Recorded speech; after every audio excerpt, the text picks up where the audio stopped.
Okay, now Hannah's been with me over a year now, but because of her history, um, some some things are so deep rooted that she goes from 0 to 50 in an instant. And one of those is anything that she feels is threatening her, me. I think more her at stage still. And today we have the expected scaffold that's coming. Now they naturally have got to put up the scaffolding ready for the work to be done on my neighbour's house, and she has got to accept that.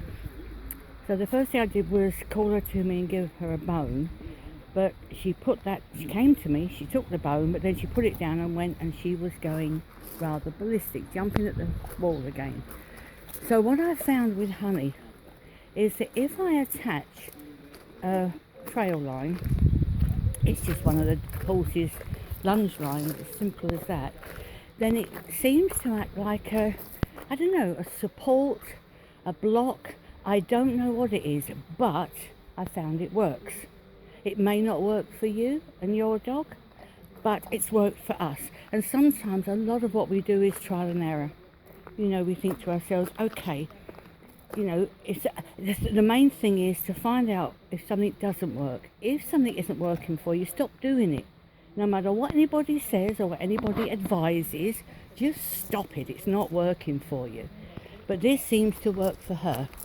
So these chappies are just putting up the scaffolding. Bless them when I ask them just to ignore her, please, because they naturally look over the wall to see what is going so berserk at them. And when she jumps up at the wall, they were stepping back. I explained that if they look at her, they're in conversation. See, what people don't realise, eye contact means we're having a chat to the dog. So if you're not going to be doing anything with your dog, if you're not going to be interacting with it, don't make direct eye contact. That is as strong as yelling at them. So I asked them just to please ignore her, take no notice at all, and to, I would deal with it.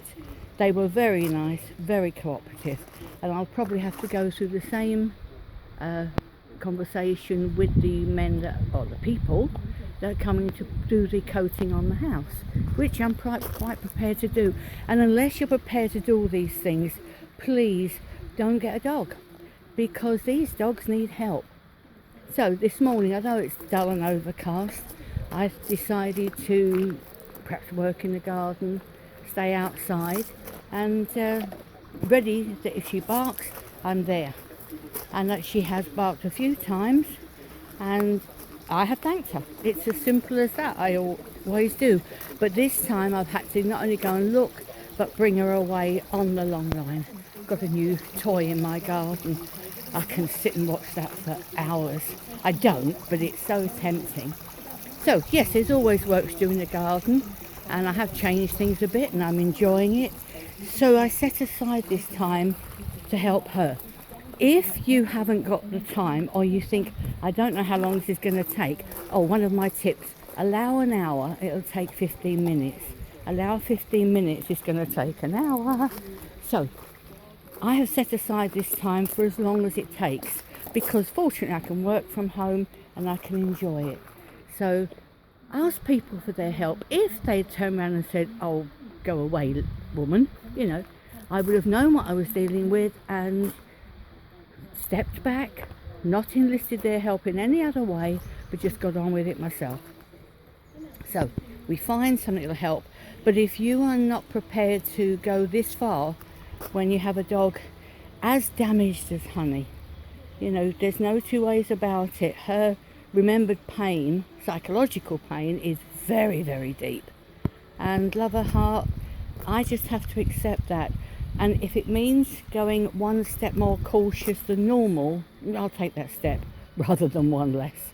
You see, somebody's banging doors. She immediately goes on look, you can see in her face, now voices. If she's able to stay there, that would be incredible. If she didn't have the long line on, she wouldn't, she'd be gone. So that is supporting her in some way. What way, I don't know, I don't care. It's doing its job. And it's not upsetting, she's not tethered at all. I mean, I can show you, she's just walked round that way in the garden, and let's see where it ends. There we go. So if she moves, it will go with her. But that's brilliant. Bit of thumping around, she looked. Normally that would have sent her down there to the gate, letting them all know she's around. So do what you have to do and be prepared to do it. If you're not, don't get a dog, especially not one like Honey. Not say like Honey, with her history and the damage that was inflicted on her. Remember, she was the victim here.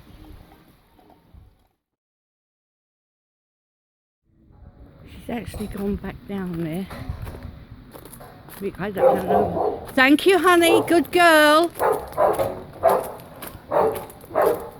See, it's still so deep in her. Thank you.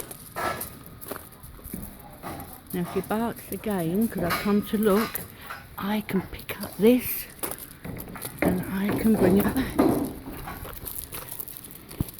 The important thing is you have to stay calm. It's bothering her. Yes, it always will. With these gentlemen so kindly working with me, it's great. I find most people, I just told them that she'd been ill-treated by men, and they usually, if they don't care, that's one thing, but usually I find people are rather sympathetic or empathetic, I don't know what, but they're nice. So do you see how you just pick up the line and it enables you to bring... If she'd carried on barking, I would have isolated her, but we're past that now, well past that stage. To begin with, I was like wrestling her. It was terrible. But as long as you stay calm, that's the secret to everything. Pulse rate down and carry on as normal. If you start, it's all right, darling, please, everything's fine, I'm here, you're safe. I know you desperately want to, but that's the worst thing you could do. Because all that's going to happen is they think you're simpering at them. I just took the lead, literally. Went up, dealt with it, and now I'm back to what I'm doing. That's good, she can have a scratch, concentrate on herself. She's looking at me. I'm not looking at her eyes at the moment. She's making those decisions. What's she allowing her? I was showing a scratch. Allowing her to decide for herself. It's okay. You can't help them any other way than you showing I'm not bothered. So yes.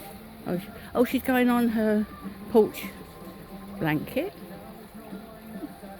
I know it's hard.